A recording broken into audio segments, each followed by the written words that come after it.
आज की इस वीडियो के अंदर एक्सेल के अंदर सेल्स ग्रुप को देखेंगे। तो चलिए वीडियो शुरू करते हैं।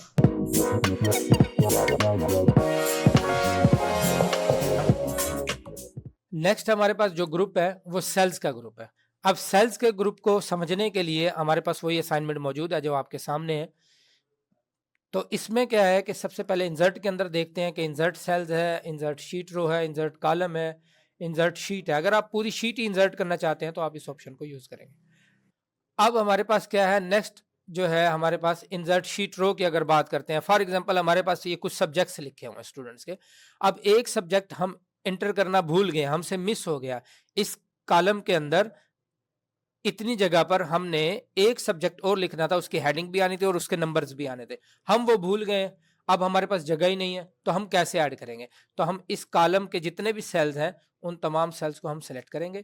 सेलेक्ट करने के बाद हम क्या करेंगे, यहाँ पर आएंगे और इंसर्ट सेल्स पर क्लिक करेंगे। जैसे ही इस पर क्लिक करेंगे तो एक डायलॉग बॉक्स आएगा जो हमसे पूछेगा कि जो आपने ये जो सेलेक्ट किया ऑलरेडी, जितने सेल सेलेक्ट किए हैं इनको आपने राइट पर शिफ्ट करना है, डाउन शिफ्ट करना है, रो एंटायर रो चाहिए यहाँ पर या एंटायर कॉलम चाहिए? हमें रो कॉलम नहीं चाहिए पूरी, हमें क्या करना है, इनको राइट पर शिफ्ट करना है। तो मैं राइट पर टिक रहने दूंगा और ओके पे क्लिक करूंगा तो ये सेल्स जितने भी हैं सारे राइट पर शिफ्ट हो गए और यहाँ पर एक नया कॉलम आ गया। इतने नए सेल्स आ गए हैं, तकरीबन इतने जितने हमें चाहिए थे, जितने हमने सेलेक्ट किए होते। तो अब यहाँ पर हम सब्जेक्ट का नाम एंटर कर सकते हैं, कोई भी ABC सब्जेक्ट है, और नीचे आप मार्क्स जो है जितने भी उसके मार्क्स होंगे वो आप एंटर कर सकते हैं स्टूडेंट के। ठीक है जी, इस तरीके से हम इसको देख सकते हैं। लेकिन अगर हमें यहाँ पर एक रो में हमारे पास, अगर रो वाइज बात करें तो हमारे पास एक लाइन मिस हो गई है, स्टूडेंट का नाम लिखना भूल गए हम। तो हम क्या करेंगे, अपने जितने भी सब्जेक्ट जहां तक भी हैं हमारे पास, हमारी शीट है, उतने सेल्स हम सेलेक्ट करेंगे। सेलेक्ट करने के बाद आप इंसर्ट में आएंगे और इंसर्ट शीट रो पर जैसे ही हम क्लिक करते हैं, यहाँ पर इंसर्ट शीट सेल्स पर भी क्लिक कर सकते हैं। तो वो पूछ रहा है हमसे शिफ्ट सेल्स डाउन, ये बाकी सेल्स जितने भी हैं वो राइट शिफ्ट हो जाएं, डाउन शिफ्ट हो, तो हम चाहते हैं डाउन शिफ्ट हो जाए। ओके पे क्लिक किया, जैसे ही मैंने वो सेल्स नीचे शिफ्ट हो गए, अब ऊपर एक रो हमारे पास आ चुकी है। तो यहाँ पर हम ये देख सकते हैं कि हम नई वैल्यू ऐड कर सकते हैं, नया टेक्स्ट ऐड कर सकते हैं। तो इस तरीके से हम इसको, अच्छा अगर मैं चाहता यहाँ पे, जैसे कि मैंने इस कॉलम को सिलेक्ट किया था, तो मैं चाहता तो यहाँ पे इंसर्ट सेल की बजाय मैं इंसर्ट शीट कॉलम भी तो कर सकता था, लेकिन उसका प्रॉब्लम ये था कि पूरा कॉलम हमारे पास नया आ जाएगा। जैसे ही मैं आपको क्लिक करके दिखाता हूँ, ये देखिए कॉलम हमारे पास नया आया और हमारी हेडिंग्स जो थी वो आगे मूव कर गई, सारी हमारी चीजें डिस्टर्ब हो गई हैं। तो अब हमें ये हेडिंग्स जो हमारी बी है इसको दोबारा से इस सेल में लिखना पड़ेगा, फिर इधर सी, तो ये तरतीब खराब हो जाती है। जिससे बचने के लिए हम जस्ट कॉलम ऐड नहीं करते, जस्ट हम सेल्स को ऐड करते हैं। तो मैं कंट्रोल Z करके भी वापस आ सकता हूँ, अदरवाइज जो है मैं यहाँ पर इस कॉलम को यहाँ से सेलेक्ट करता हूँ। आपको पहले भी बताया था कि जब हम हेडिंग पर, ओरिजिनल हेडिंग पर आकर सेलेक्ट करते हैं तो पूरा कॉलम हमारा सेलेक्ट होता है। कॉलम को सेलेक्ट करने के बाद नेक्स्ट जो है हमारे पास, नेक्स्ट में डिलीट का ऑप्शन उस पर जाता हूँ। तो इसके मेन्यू के अंदर हमारे पास डिलीट शीट कॉलम्स का ऑप्शन है, यहाँ पर क्लिक करेंगे और वो पूरा कॉलम ही हमारे पास डिलीट हो चुका है। अगर मैं दोबारा यहाँ पर आके सी कॉलम में आके डिलीट शीट कॉलम पर क्लिक करूंगा तो ये पूरा कॉलम डिलीट हो जाएगा, जबकि ऊपर बी वैल्यू भी डिलीट हो जाएगी। मुझे ये वैल्यू डिलीट नहीं करनी, तो जिसके लिए मैं क्या करूंगा, इतने सेल्स को सिलेक्ट करूंगा और डिलीट में आके डिलीट सेल्स पर क्लिक करूंगा। अब वो कह रहे हैं कि जो बाकी सेल्स हैं वो कहाँ पर आपने शिफ्ट करने हैं, शिफ्ट लेफ्ट, ओके पे क्लिक करूंगा, वो लेफ्ट साइड पे शिफ्ट हो चुके हैं।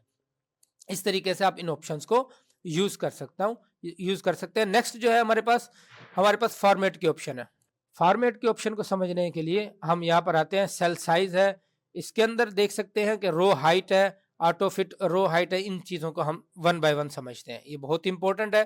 तो इसके लिए फॉर एग्जांपल मैं आपको पहले बता दूं, हम आगे मूव करते हैं, एक नॉर्मल प्लेस पर जाते हैं, या हम इस तरह करते हैं कि हम शीट 2 में जाते हैं। अब यहाँ पर जो सेल्स जितने भी हैं उनकी एक डिफॉल्ट हाइट होती है और डिफॉल्ट उनकी विड्थ होती है। मतलब इस हर एक सेल की एक मुनासिब और बराबर जो है एक उसकी हाइट होती है और विड्थ होती है। फॉर एग्जांपल मैंने ये सेल सेलेक्ट किया, इसकी मैं विड्थ देखना चाहता हूँ, इसकी रो हाइट देखना चाहता हूँ, तो यहाँ पर रो हाइट इसकी 15 है। और अगर मैं इस सेल को सिलेक्ट करूंगा, इसकी रो हाइट देखूंगा, वो भी रो हाइट 15 ही होगी, इक्वल होती है। अगर मैं इसकी कॉलम विड्थ देखना चाहता हूं, तो अगर मैं यहां पर देखना चाहता हूं कॉलम विड्थ, तो वो भी यही 8.43 है। तो इसी तरह अगर मैं डिफॉल्ट कॉलम विड्थ देखना चाहता हूं, तो डिफॉल्ट भी वही होती है हमारे पास, जो एक बाय डिफॉल्ट होती है इसकी कॉलम विड्थ या उसकी हाइट होती है।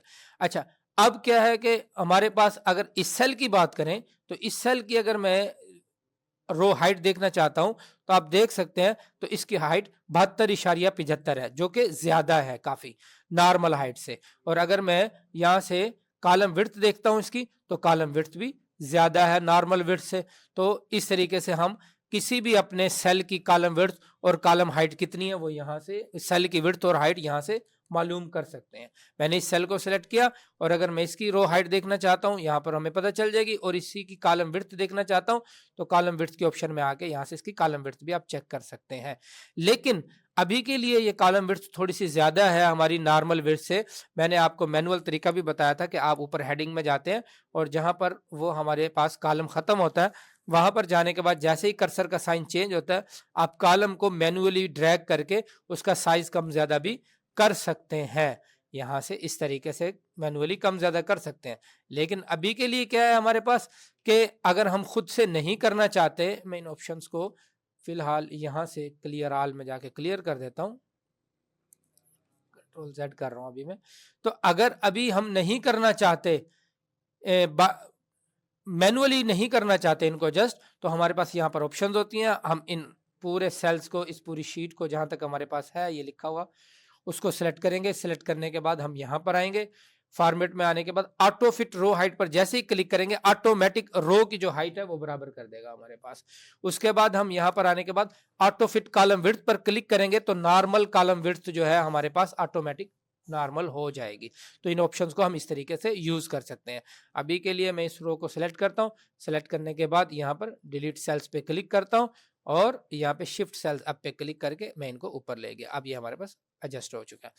नेक्स्ट जो हमारे पास ऑप्शन है, वो हमारे पास है हाइड और अनहाइड की। अगर फॉर एग्जांपल आपको कहा जाता है कि ये जो रोज हैं इनको प्रिंट में नहीं लाना, 11 से लेकर ये 20 तक की जो रोज है इनको प्रिंट में नहीं लाना, बाकी ऊपर वाले स्टूडेंट्स का डाटा जो है वो प्रिंट करके दो, और नीचे वाले स्टूडेंट का डाटा प्रिंट करके दो। तो इनको हम क्या करेंगे, सेलेक्ट करने के बाद यहाँ पर फॉर्मेट में आके आप यहाँ पर हाइड रोज के ऑप्शन में आके इनको हाइड कर देंगे।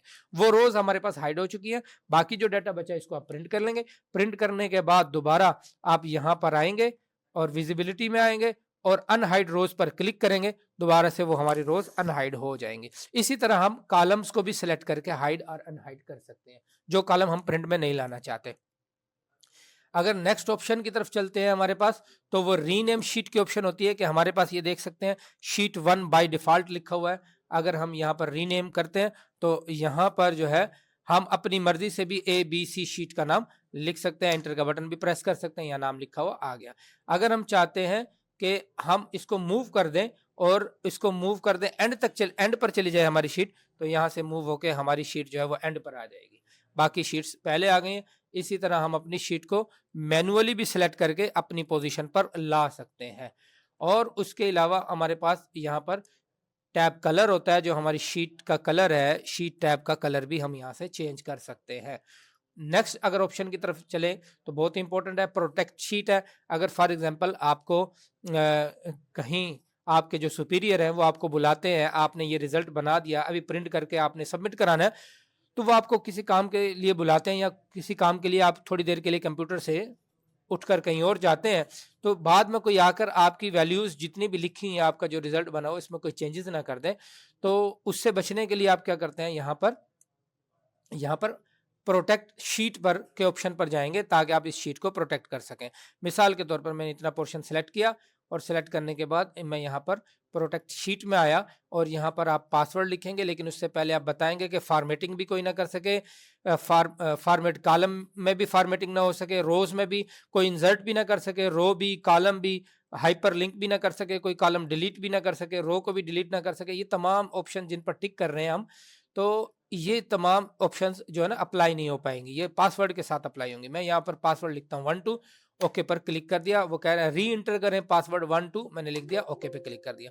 अब अगर आप 2 मिनट के लिए कहीं मूव भी करते हैं अपनी सीट से, तो अगर कोई और आपकी जगह पर आकर वो चाहता है कि ये मार्क्स कम लिखे हुए स्टूडेंट के, अगर मैं इसको इंक्रीज कर दूं, तो वो जैसे ही इसको 24 को अगर वो 50 करने की कोशिश करेंगे, तो ये देखें प्रोटेक्ट शीट का ऑप्शन आ गया कि आप यहाँ पर चेंजेस नहीं कर सकते, ये प्रोटेक्टेड है। तो इसके लिए दोबारा चेंजेस अगर करना चाहते हैं आप, तो दोबारा फॉर्मेट में आएंगे, अनप्रोटेक्ट शीट पर आएंगे और आप दोबारा से पासवर्ड जो आपने 12 लिखा है वो आपसे दोबारा री इंटर करेंगे। अब ये देखें पासवर्ड अभी ओपन हो गई हमारी शीट। अब यहाँ पर अगर मैं 50 लिखना चाहूँ, तो मैं यहाँ पर 50 चेंज कर दिया मैंने यहाँ पर।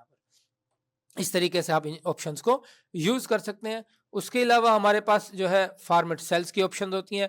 यहाँ पर इसके ऊपर मैं कोशिश करूंगा कि फॉर्मेट सेल्स के एक अलग से वीडियो इंशाल्लाह बनाऊंगा, उसमें ये तमाम नंबर्स को अलाइनमेंट, फ़ॉन्ट, बॉर्डर्स, फिल और प्रोटेक्शन, ये तमाम चीज़ों को मैं इंशाल्लाह अलग से भी आपको बताऊंगा। तो उसके अलावा भी मैं इनको कुछ इनके पॉइंट्स बता चुका हूँ मुख्तलिफ कमांड्स के अंदर। आज की वीडियो में बस इतना ही। उम्मीद करता हूँ आपको वीडियो अच्छी लगेगी। अगर आपको वीडियो अच्छी लगे तो चैनल को सब्सक्राइब लाजमी कीजिएगा। Thanks for watching.